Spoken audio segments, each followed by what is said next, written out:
Достар, менің каналыма қош келдіңіздер.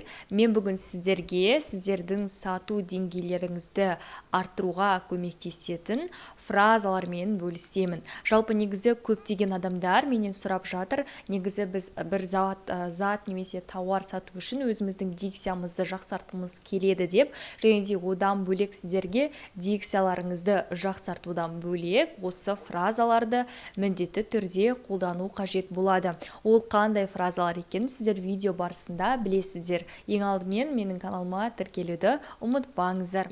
Достар, білесіздер, әр сатушы немесе кез келген өзінің қызметін немесе өзінің бір затын ұсынушы адам, ол ең алдымен өзінің дикциясын жақсартуға тырысуы керек. Және де дикциямен қатар ол арнайы фразаларды да қолдану қажет болады екен. Олай болса, бірінші фразаға келсек, бұл бірінші фраза бізде назар аударыңыздар. Назар аударыңыздар, бізде қазір жаздық коллекцияға акция жүріп жатыр. Осындай деген сынды мәліметтерді айту арқылы сіз адамдардың назарын өзіңізге аудартып аласыз. Осы бір ғана фраза арқылы. Және де өзіңіздің сатылым деңгейіңізді де арттыра аласыз. Өйткені әлеуметтік желіде адамдар неше түрлі рекламаларды көріп, бір рекламадан екінші жарнамаға яғни өткен кезде өзінің назарын аудара алмай қалады. Сол кезде сіздер назар аударыңыздар деу арқылы өзіңіздің көрерменіңіздің назарын өзіңізге бірден аударта аласыз. Және екінші фраза ең қызықтысы немесе ең маңыздысы. Жалпы мен қазір сіздерге осындай кондиционер сатып жатырмын. Бұл кондиционердің ең маңызды тұсы ол осындай деген сынды өзіңіз қызықты деген мәліметті айтып кету арқылы затыңызды оңай сата аласыз. Және де достар, сіз өзіңіздің затыңыздың артықшылықтарын айтып жатқан кезде ескере кетейін. Бізде бұл тауардан мысалға небәрі 50 штук қана қалды. Егер де сіздер осы тауарды бүгін алып қаламын десеңіздер, осындай номерға жазсаңыздар болады деп айтсаңыздар да болады. Одан кейін оған қоса деген фраза, яғни бұл фраза арқылы сіз өзіңіздің тауарыңыздың артықшылықтарын айтатын боласыз.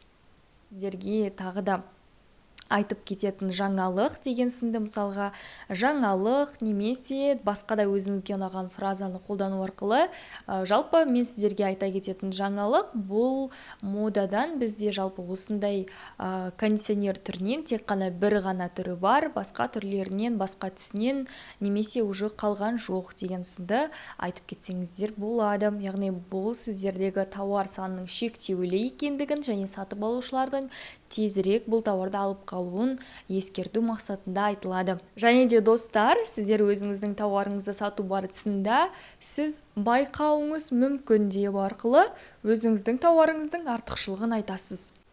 Бұл кезде сатып алушы ол тауардың артықшылығын байқамауы мүмкін, бірақтан да сіз оны ескеріп, яғни айтқаннан кейін ол міндетті түрде осы нәрсеге назар аударады. Және де біз акцентті осыған қоямыз. Мысалға, бұл тауарды бізде жеткізіп беру тегін. Яғни сіздер осы тауарды сатып алу арқылы тегін жеткізу қызметін пайдаланасыздар деген сынды айтсаңыздар да болады екен.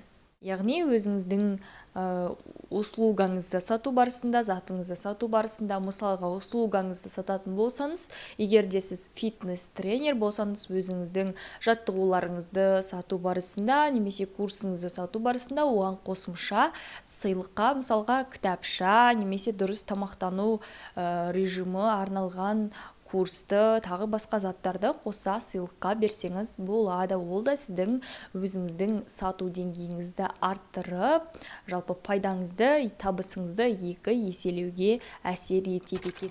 Детальдарға мән беріңіздер.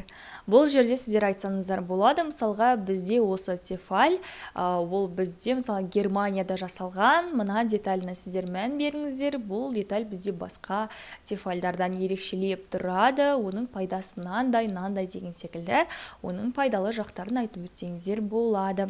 Достар, егер де осымен бізде фразалар аяқталды. Егер де сіздер де өздеріңіздің бір затыңызды немесе қызметіңізді сату барысында бір фразаны қолданып, сол фраза сізде көп пайда әкелуге көмектескен болса, оны комментарийға қалдырып кетсеңіздер болады. Осылайша өздеріңіздің кішігірім тәжірибелеріңізбен бөлісіңіздер. Олай болса, бүгінгі видео аяқталды. Егер де видео ұнаса, менің каналыма тіркеліп, лайк басуды ұмытпаңыздар. Келесі кездескенше аман сау болыңыздар.